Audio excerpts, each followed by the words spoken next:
guys, bigyan ko sila ng cellphone para may magamit sila. Hindi, itong cellphone na to, hindi ko na ginagamit.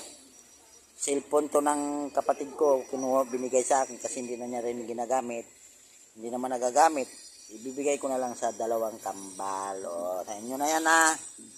Lagyan nyo ng mga games. Ayun o, magnunood na lang kayo ng YouTube. Hindi namin mabintot ko yun. Ha? Hindi namin mabintot. Oy, paturo kayo sa papa mo. Ha? Oy, sandali. O, dito.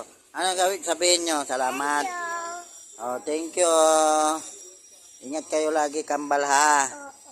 Gagamitin namin sa pagkain. Sa school, gamitin nyo. Okay. Bigay ko na sa inyo yan kasi hindi ko na ginagamit.